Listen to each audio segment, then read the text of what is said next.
I always thought my movie would be a comedy, not quite the tragedy that it's become.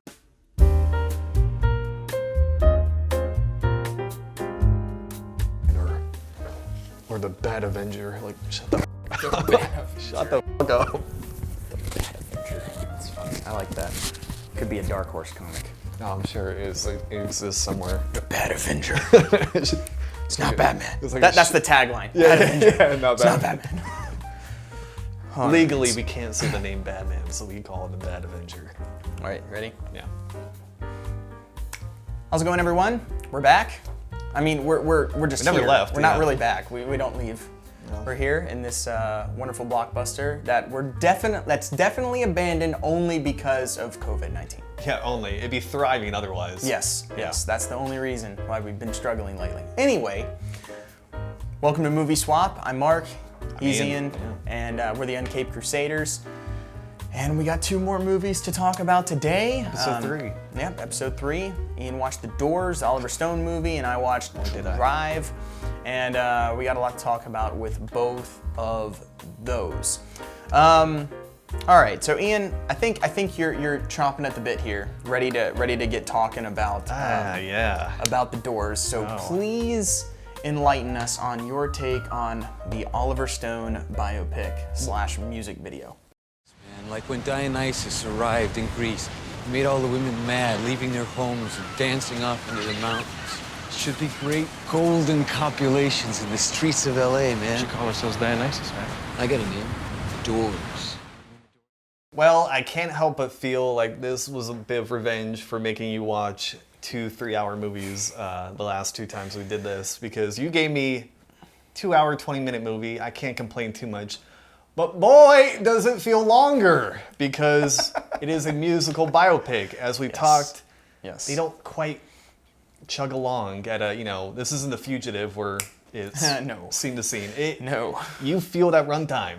Yes, you do. And as we talked a little bit about last time, I'm not a huge fan of musical biopics because they tend to follow the same formula of, early discovery, rise to fame, pinnacle, then the drugs and the infidelity, fall from grace, and either redemption or death, depending. Of course. And as you probably There's mentioned, a few good ones. Walk the Line. I do one like of the best Walk the Line. ones. Yeah, one of the I'll best ones for sure. I give that one a pass, but James Mangold and course. Joaquin Phoenix. You can't really go wrong. can't go wrong. This did not change my opinion of that. No, this movie, like Joker, only exists for the lead performance. Yep. I would agree, and that's the only thing holding this movie together. Yep. I may. Okay, to be fair, most of the performances are good. Yeah. No, I was gonna get to that. It's a very well acted. I mean, it's the Joker. There's no other supporting actor. Not really. No. Whereas this, you have Meg Ryan, who I haven't seen in forever. She's what I didn't like. Oh, of course, you hate women. Wait, what? No. You just tend to hate. No. No, I'm not a Meg Ryan I'm fan. kidding. Yeah. I mean, I don't. Not a big Meg Ryan. She clashes in this movie for me. Yeah, she stands out like a sore thumb in The this casting, movie. yeah. It was just I like Because she's just being Meg Ryan. Like she's not being a Well, that was character. what she did, She's just there. Yeah. And so it's like, okay, you see all these characters and their character, and then there's Meg Ryan. Yeah. It But- immediately kind of takes you out of it, at least for me. I mean, she's fine. Yeah. It's just, Yeah, I mean, I agree. She plays Meg Ryan. not the best That's fit. what she did back in the 90s. And that's fine. I Yeah. mean, we've talked about that before. All the Sure, big movie sure. stars, that's what they do. And it Because worked. they're the draw. Yeah. That's fine. And Denzel, Tom Cruise, all of them do Of that. course. But yeah, no, I mean, you have Kyle MacLachlan and Frank Whaley, who's the guitarist. They're good. And The guy who plays Ray as the keyboardist. Kyle MacLachlan. Yeah, him. He's great. He's great, yeah. He's I mean, great. yeah. And he looks just like him too. Like, Does he? Yes. Well, I mean, him. Well, we'll talk about the main big reason one, in yeah. a second. But like, a lot of the guys look very close to. Oh yeah, no, to they did a very good job there. It's no like really bad prosthetics you'll see sometimes, or like over the top wigs. No, nothing like that. And it was cool to see Billy Idol. That was awesome. Yeah, that throws you off every time. Yeah, it was a nice little wake up. I will be honest, I had to fast forward through a couple scenes. Anytime they were in the desert on acid or peyote, I'm like, skip. As I put But my. it's so revealing. That's it where though? the real character stuff comes out. No. Oh, thank God. No, I wrote in my review, all I want is for Rick Dalton to come in with a flamethrower and just say, goddamn hippies. Bunch of goddamn f***ing hippies. Because I love a lot of the movies and music and stuff Yeah. that came out in the 60s. I hate the culture from it. Sure. I Yeah, hate yeah, me too. Woodstock, all That's that my crap. favorite part. It's one of my favorite parts of Once Upon a Time in Hollywood. Totally. It's just every time he says that, it's just Goddamn great. hippies. Yes, because this movie is like that. I mean, we should also preface, I'm not a fan of The Doors. The Doors are an interesting band for me. I'm not a huge fan of The Doors. I'm a respect them. greatest hits Doors fan. I have the greatest hits. I like, I don't like that. I like 5, 8, something like that. A greatest hits album, 10 songs. Yeah, Let's say that. I like about 10 songs by him. Yeah. Like their big hits, I enjoy. Their other stuff, not. See, not I so never, I much. never even Not cared so about much. that too. So, and I knew nothing about Jim Morrison. So, Yeah. seeing this movie, I mean, I will give them credit. They don't shy away from, this isn't a puff piece about how brilliant he was. I mean, they really do kind of point out the fact that he might be a bit of a fraud. Not fraud, but very, when they show his student film in the beginning and it's all, oh God, avant-garde, like Yeah. trying to be very intellectual, and it just comes off very pretentious. They do a good job there where this Yeah. isn't, oh, look how brilliant Jim Morrison was in every regard of his life. And they don't gloss over the less than favorable moments of his life where, it got pretty rough. Yeah. So I give him credit to that. I mean, Oliver Stone did it. I'm not an Oliver Stone fan. No. I was trying to think. I don't think I like a single movie. For me, my favorite Oliver Stone movie by like a lot is World Trade Center. Yeah. People hate that movie. I think it's a good movie. I like that movie. It's very accurate, and it does a Yeah. really good job of capturing that, that 9/11. Yeah, like the 9/11. firefighters. I think it does a great job. And Yeah, I like remember that not movie. hating that movie. I like that movie. I mean, and then the best for me is just like they're fine. Like Platoon to me is I hate fine. Platoon. I hate No, Platoon. I don't hate Platoon, but granted- I think it's massively overrated. Oh, it is. I like it fine, but it's fine. And then Granted, a I lot of wasn't his in movies, Vietnam, but yeah, but a lot of his movies, no. not a Savages big is terrible. Oliver, not a big- Alexander, terrible. Yeah. Yeah. So that, not really a formula for a lot for me to like in this movie. But regardless, what does really keep you hooked in is Val Kilmer. I mean, That's the reason to watch the movie. he's putting on a clinic. He's like Yes. MJ at Madison Square Garden, just killing it. And granted, the other actors are good, but no one can compete. Nope. And what really makes me like it even more is what you talked about last time of how he didn't campaign for Oscars. Yeah. I love that. We'll talk about that. Oh. We'll talk about that more. Oh, okay. Well, I'm under the impression that he didn't want an Oscar or anything like that. Oh no, that was. The reason why I'm saying this is because I cut that part out of the episode last week because sure. I had this big long thing talking about the movie and I was like, We went why over would I time. have that in that episode? Why wouldn't we just talk about that Oh, fair enough. in this one? So that's what Ian's talking about. Yeah, so we'll 'cause- talk about that in a second. Well, we'll talk about it now. We'll talk about it now. So yeah, one of the things. So I read Val Kilmer's book. I finished his book, his memoirs, autobiography. It's okay. It's not. Look, as much. I am the biggest Val Kilmer fan in the world. is. Every shirt I've worn so far on this show has been a shirt from his movie Real Genius, including this one. Nice. And so the of Kobe course I Bryant. was jumping for the autobiography. I pre-ordered it, got the autographed copy, all that stuff. I was real excited about it. And it's well written. It's very flamboyant, like he is, very eloquent. I had to look up a bunch of words. And there's some good stuff in there, but for the most part, it is.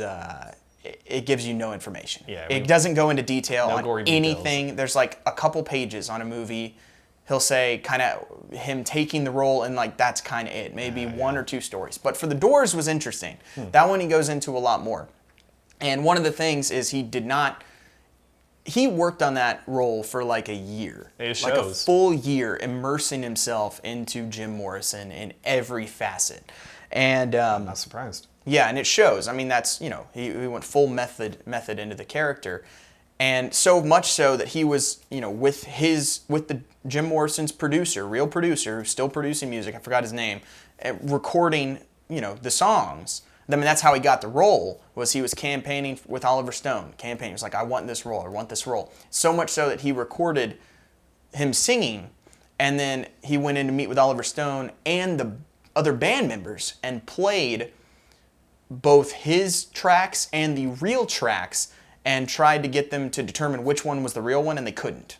That's cool. really what got him the role, because he's perfect. He does all his singing, and it's outstanding. Yeah, I mean, again, from the little I've heard of the Doors on the radio and stuff like that, when they play it in the movie, I just, for a lot of times, assumed they were just playing the music. Like, they have a couple movies, but Yeah. it was all him, and it's incredible. And not just that, but most of it is recorded during the takes. Oh, wow. Because that was another thing he wanted, that concert feel. Yeah, of not the pre-recorded stuff. So he's singing during the takes. Now, I'm not sure which ones they use or how they mix it or something, but like he sang all the songs live for real for the movie.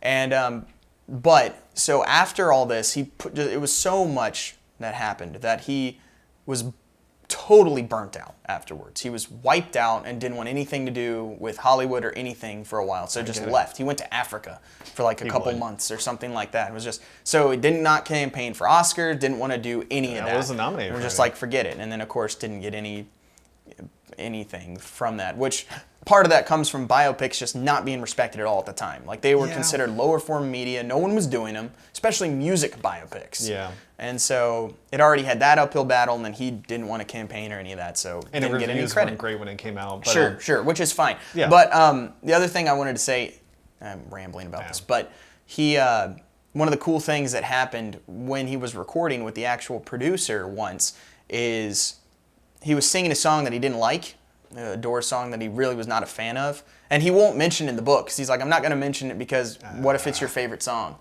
Which, no, that's fair. No, I respect that. I guess. And but anyway, and he just kind of broke down, was kind of like, I don't like this song. I don't want to do it.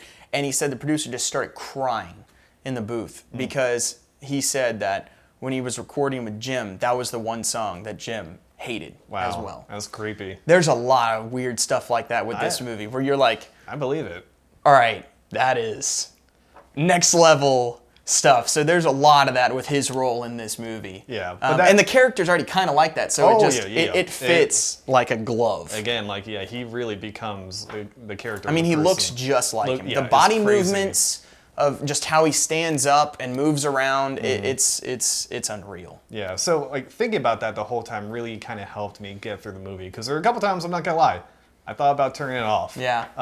But then knowing that this whole movie wasn't just look at me, give me an Oscar, who cares about the script, who cares about the story, it's all about Val. And the fact that he wasn't even interested in any of that really, again, I mean, just remind me what I like about him as an actor in general, but also helped me kind of think of this movie as, no, this was truly a passion project for him.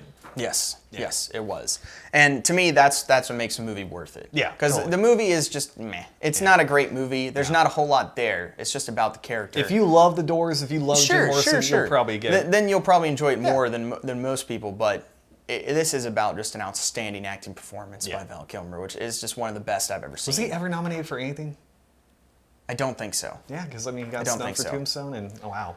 100% should have won Best Supporting for Tombstone. That's not even a question. Clint Eastwood came out with an article a few years ago saying it was either Clint Eastwood or Chuck Norris. I think it was Clint Eastwood.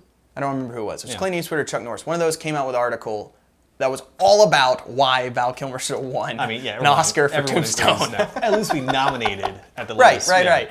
But anyway, we'll get into that. But yeah, I mean, that's pretty much it. I mean, I'm glad I saw it for Val Kilmer because sadly his career was cut short, and so it's always great to go back and find performances I never had seen before. But I'll go into the numbers. Budget, $38 million, respectfully. Yeah. Box office, $34 million.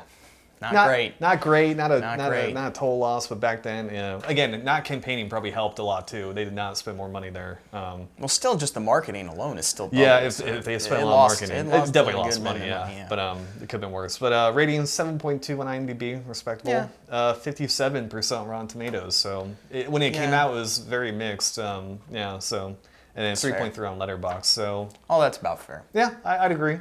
So interesting, but. Yeah, I won't be rushing back to rent this anytime soon. Yeah, I mean, I own it because I own most Val Kilmer movies, and but I've only seen it maybe 3 times. I rewatched it last week for the first time in a really long time because I knew we were going to talk about it. Wow. But yeah, I've probably only seen it about 3 times or so. So it's not a big rewatchable type. No, you're not dying to. No, that's for sure. But yeah, definitely worth watching just for Val Kilmer's performance. Oh yeah. Or if you're a Doors fan. That too. Then it's worth watching. So for sure. Did you get all that? Yeah, I got it, Jim.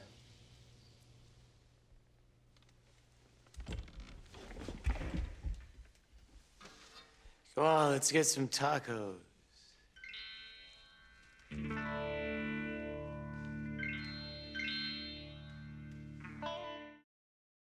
Now I want to hear your opinion on a movie I was unsure whether or not you would like.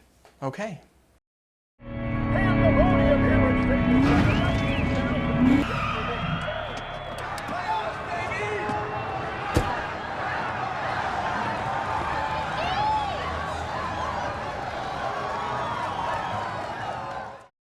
So now, shifting gears a little bit.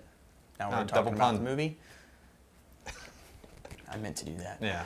Now we're going to talk about the movie that I watched, which is the Nichols Whiting, Nicholas or Rennie- whatever his name is. Winnie Refn. Yeah, that guy, Yeah. which I can never remember or read because who decided to do the titles in cursive tiny writing? Oh, I mean, there's a lot of choices in this There's movie some people that have artistic. horrible agents Yeah. that allowed that to happen because you can't read anything. I think it was more about we don't care about the publicity of this movie. Yeah. That made I know me what you're laugh because talking I'm about. watching this. I was like, I mean, like it looks nice, Yeah. but you Yeah. can't read this up No. on a screen, moving that quickly in cursive and purple. It's like you can't read any of this. And no one stays for the credits at the end. yeah, so yeah. So that was anyway. That made me laugh. that was a good point. Yeah. So Drive. That's the movie that I watched. Yeah. Watched this last night, and I liked this movie. I I'm enjoyed surprised. it. I didn't know if you would. Why? Because this is a movie that I could definitely see people arguing is style over substance. Sure. And you're a big story guy. You're a big. But I'm also a big fan of basic plots That's true. that are done well with True. good characters, and that's what this movie is. Yeah, It's yeah. like John Wick. Yeah, yeah. It's a very stylized Very action, stylized. way less Way acting, less, but yeah. stylized action drama with More of a character- although this is more drama and John Wick Oh, is yeah. action. But if they're on the same plane, just one of them is up here in the action, one of them's up here in the drama. Sure. But because the looks are similar, it's this world, this weirdly Underground, colorized yeah. world with this this weird musical undertone and all this stuff. Like it felt similar. I would to argue that. this is more of a and with a character super study. and yes, it is, Yeah. but also with a super simple plot. Oh yeah. Yeah, So that part I enjoyed with that. Mm-hmm. But no, I'm glad I knew what the movie was supposed to be. I wish I'd known that beforehand. the first time I watched it. 'cause I that- can as definitely said, see that being a problem. Yeah, as I said if you're the first expecting a time big I saw action it, movie, This ain't it. No. Yeah. no, this is not an action movie. And I was dumb. Like I think 2011. I was Yeah. probably kind of 15, so I was a Yeah. idiot back then. And I'm like, oh, it's dumb. And then when you rewatch it, knowing what to expect, you Yeah. appreciate it a lot more for what it is. Yeah, no, I enjoyed this movie a lot. Good. I loved, again, like we just talked about, I love the simple story nature, the character drama that it is was done Atmosphere. really well. Really well. The atmosphere is set up early and maintained throughout. But I have a lot of things to talk about with this movie. Please. One of the things, it's one of the most moody movies I've ever Oh, seen. yeah. No, and I'm I not don't gonna argue necessarily mean like dark moody. I mean like just a mood Yeah. that it keeps the whole time. It's the most even keel movie I think I've ever seen. Like tonally. Yes, Yeah. that is the thread throughout this whole thing. It's just that's the only word I could keep coming to. Is it's Yeah. so even. Yeah, you It's never- like a line, and it does not vary. There's no emotional roller No. coaster. It's just constant. You never have to worry about any out of moment comedy or humor. Nope. Nope. Not in this movie. No, there's no emotional beats really. It's just this straight, calm, flat movie. I mean, Very noir. because it all just mirrors Gosling's character. Yeah. Because that's the way Gosling's character is. He's Yeah. just a stoic, emotionless character that it's on the surface, emotionless character. No name. Yeah, no name, no anything. Never gets excited. Of course, yes. There's character development and Yeah. there's emotional moments, but they're not. He never conveys it really. Yeah, it's very subtle facial acting. That's really Really impressive good. Yeah. by this, Ryan this is Gosling what really for kind sure. of broke him out from the Notebook. romantic. Yep. Yeah. And it seems like this kind of his niche. Yeah. It's the same thing as Blade Runner 2049. You're right. It's You're not wrong. It's the same acting and the same. That was why The character, Nice Guys was basically. such a cool, Yes, it unexpected. Oh wow. It was because The Nice Guys was hilarious. Yeah. With a very good. He does the same thing in First Man, the movie about Neil Armstrong. Yeah, it's the same type of thing. He's locked into that type of role and does it really, really well. He does, yeah. Like even the action scenes are edited in a way where there's no rush, there's no panic, there's no anything. So even if someone's getting stabbed, it doesn't feel. Your heart is never racing. It's very. I don't know how to explain it. It's just very cut matter of so fact, yeah. evenly that there's It's just not none your of that. typical action movie action. No. Where it feels very. I mean, when the guy gets stabbed in the eyes. It feels like normal. Yeah, it feels like that's like you're watching a security footage Yeah. and a guy gets stabbed by a mob guy. Right. It's not, Godfather or something like that. No. Part of that's a score, though. Oh, because yeah. the score, great. there's this constant synth that just goes from start to finish and never changes. It's just like a couple notes.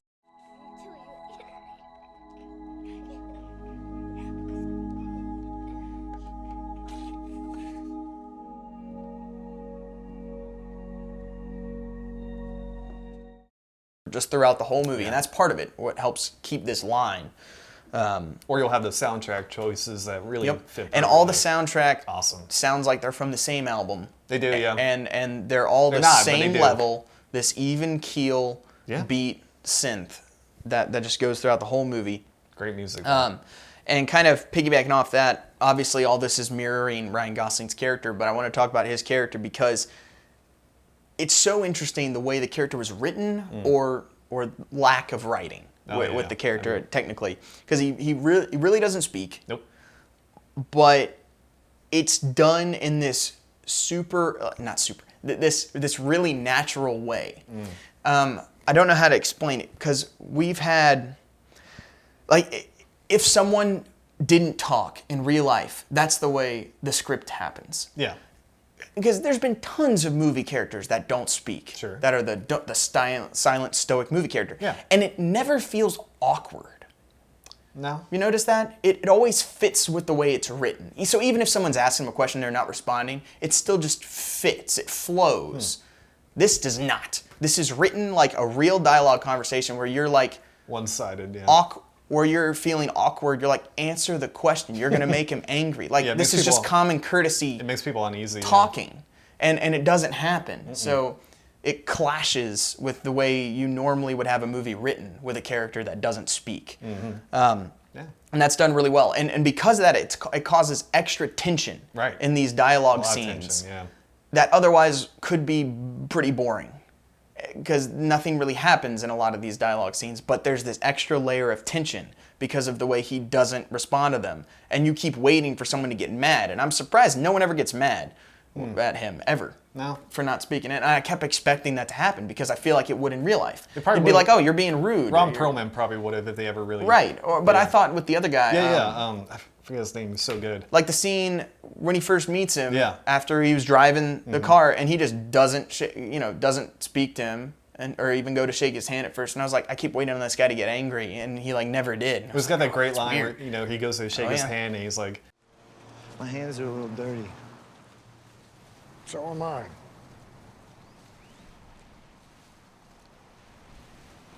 Good driving out there. Thanks. It's even better than that. He says, my hands are a little dirty "Oh yeah, because he thinks of his character as not being a totally bad guy. good point." And then the other, but I forgot what's the actor's name. I blanked on his name. The other guy immediately just says, my hands are dirty. And, he has no qualms about the type of character that he is. Yeah, that's a good point. I was watching several, Breakdowns. different breakdowns Oh, of that, yeah. and that was This is a good mentioned, movie and for I was that. like, man, that is good. That's Yeah. good points. I'm not taking credit for that because that wasn't me. That was someone else. Hey. But the way that spices up the dialogue scenes, I thought was really, really good. Yeah. And the other thing about it is it makes everything the character says matter. Yeah, I like that. Everything he says matters because he doesn't speak. So when he does speak, it's heavy and it hits, and other characters react like it matters.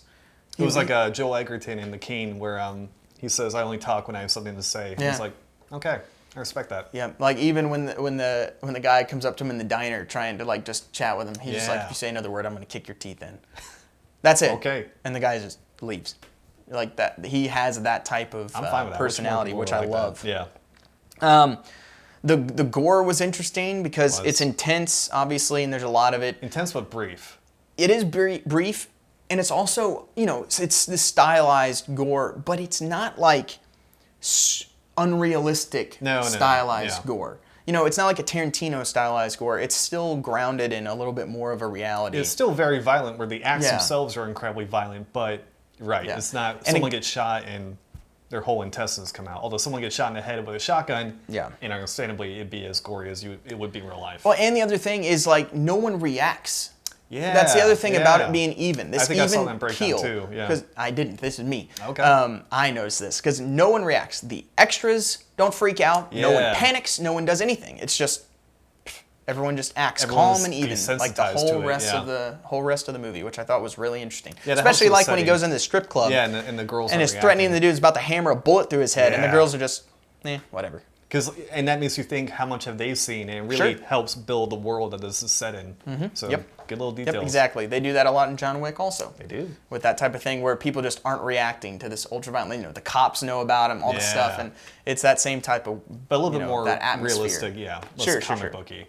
But I liked that. Oh, yeah. And even like the car chase, I thought that seemed very practical. Oh, it was done, I mean, obviously, I don't mean technically practical, because it does look technically practical. But in the context. But like, I could see this chase happening in real life, the way it happens. There's no random fruit stand that they drive through. Now, in the ending, maybe, when you, like, you know, into the construction thing. And the car. It's like, okay, maybe that's a little the movie's called Drive. You have to have a little bit of that. But up until that, like, just weaving in and out of the cars, like, all this stuff just feels like this is the way a car chase would play out in real life. Yeah. And I liked the way that was done. And that was done as well. But yeah, it's just this whole blend of all these different elements and this even temper that just make the movie feel so unique. And then there's so many of the things that you could break down with this that I'm not qualified to break down with this movie, because it's above my. I only see these things when I hear other people talk about some of them. But this was one of those movies where I noticed several things just from watching it and just started writing stuff down. If you rewatch, I'm sure you would find a million more. But yeah, really, really well done movie, and a movie that I enjoyed. End it with here in terms of his movies. Do not venture into his other ones. I tried. Okay. This is his climax. Most would agree. Some people like the Neon Demon he did. I have no desire, but his next movie he did was Only God Forgives with Ryan Gosling. Kind of similar. Does not work in any of the same ways that this works. So interesting. End it on a good note. Fair enough. Fair enough. A few numbers with this movie. Obviously came out in 2011. In September of 2011, had a $15 million budget. Low. And it made a little over $35 million. Okay. Well, in the U.S., and it made over almost $77 million worldwide. So pretty good for a $15 million movie. It definitely made money for a low budget. And now it's a cult classic. Film. It's got a 7.8 rating on IMDb. Fair enough. It's got a 4.0 on Letterboxd. Makes sense with the movie snobs. Big movie buffs love this movie. 92% critic score, Rotten Tomatoes, 79% audience score. Not bad. So definitely mirrors the general audience to movie audience a little bit, but still good ratings. All total. So yeah, definitely a movie that I enjoyed, and I would highly recommend it. Cool. I'm glad.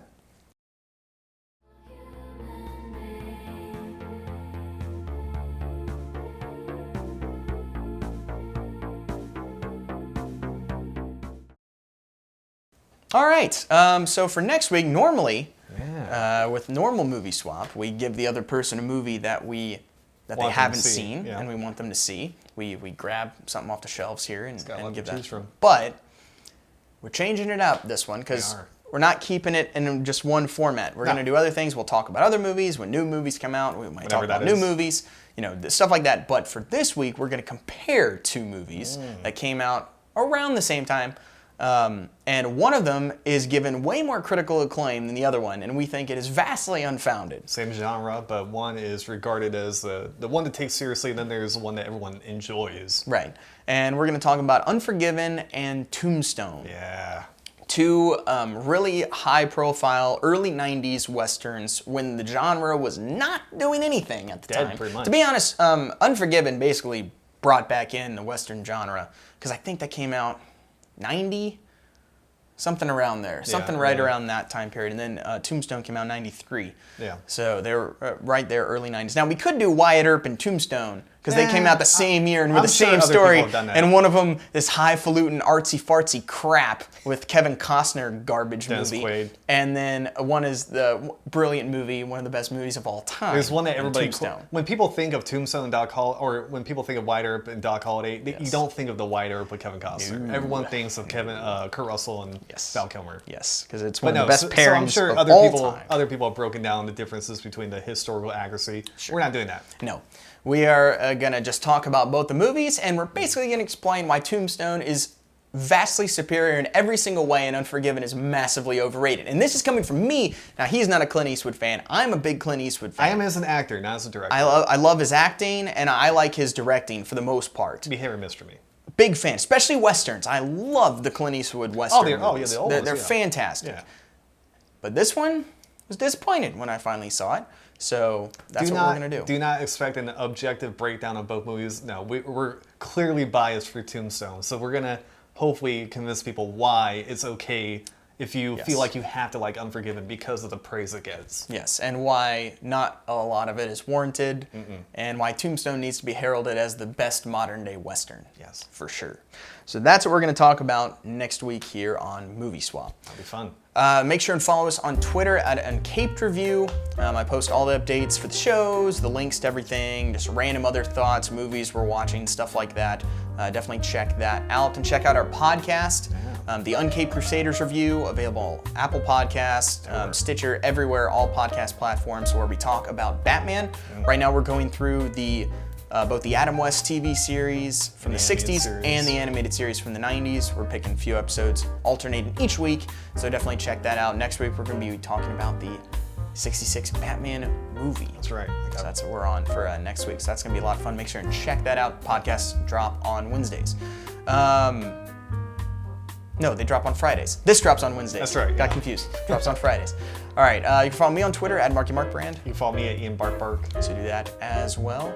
And make sure and join us again next week for another episode of Movie Swap, where we're talking Unforgiven and Tombstone. Any final words? No, we'll be here. We will. We'll still be here. We got both of them. We got One of plenty these copies. shelves. Yeah. So we'll be Western able to. shelf. We'll definitely check that. Yeah, over in the Western section. Over there. There you go. All right. Thanks a lot, guys, and we will talk to you next week. And even Val Kilmer